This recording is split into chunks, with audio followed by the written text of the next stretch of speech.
morning. Good morning. The request for breakfast today was sourdough pancakes, so we're taking you along for the ride. So this recipe is highly adaptable. You can add different ingredients depending on what you have on hand. It's certainly good for mix-ins like chocolate chips, fruit, protein powder, things along those lines as well. Probably most importantly is what kind of sourdough starter do you need, and you can pretty much use at any state. My starter was fed about 16 to 20 hours ago, so it is somewhat active, still bubbly, hasn't deflated completely. That is fine. You could use it straight from the fridge, cold, not unfed. Anything will work in this case, so you don't need to worry about timing here and when you're going to make it. So we use this quite often for pancakes, and always trying to use sourdough for regular recipes and things that we're making every day. So this is one of my kids' favorites, so we'll show you as we add ingredients to the bowl. All right, so we're gonna start adding our ingredients. First, we'll begin with the starter. I typically do about 1 cup to 2 cups of starter, depending on how much I wanna make. So I usually make smaller batches based on what we're gonna eat in one meal. These will store, so you could make a bigger batch and refrigerate or freeze them and heat them up later. We just don't typically eat that many and don't eat them frequently enough to make that a good option for us. But my starter I tend to keep on the thicker side, but again, this is somewhat active, so it's a little bit thinner than when I mix it up. So I'm going to do about 1 cup here, and that will be plenty, and then I'll feed that to get going for the next recipe. So I'm going to add my starter into the bowl.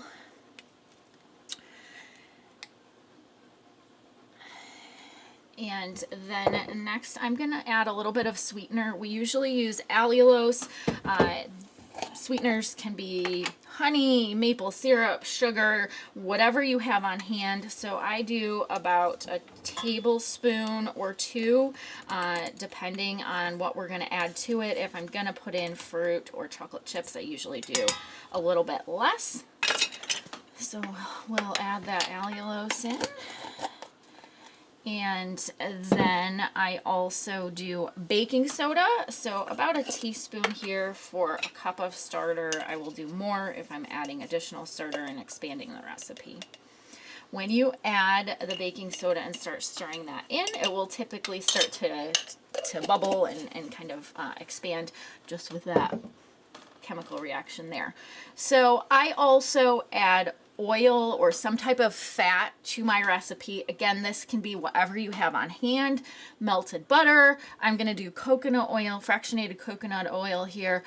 You could use raw, unfractionated coconut oil, which would be in solid form. Make sure you melt it. You want to be able to incorporate it well and not have chunks. And if you add semi-warm oil, coconut oil to the mixture, and it's somewhat cold, it will start to solidify, so you want to avoid that. Olive oil, avocado oil, any of the above would work. So I do about 2 tablespoons of oil to my recipe. So again, a lot of times I don't measure specifically, so it's very forgivable.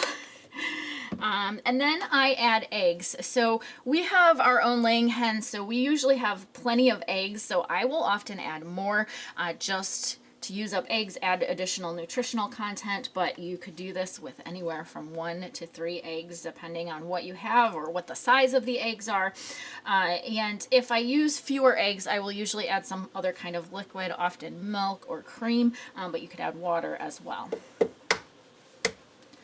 Well, I'm going to add 3 eggs today just because I have plenty on hand that we're trying to use up. So I add all of those in there.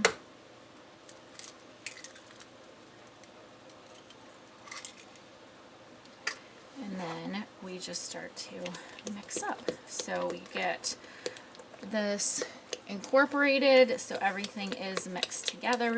Again, with the baking soda, you often will see some expansion and bubbling with the batter, and so that is fine. So I mix this up, and then you could stir in anything else you want or add it to the batter as you're cooking it. I usually use the electric griddle here, but you could do this pretty much any way that you would normally cook pancakes. So I will mix that up. And then we can go ahead and heat up our cooking utensils and get going with that.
Not deflated completely, and so is that gonna pick up?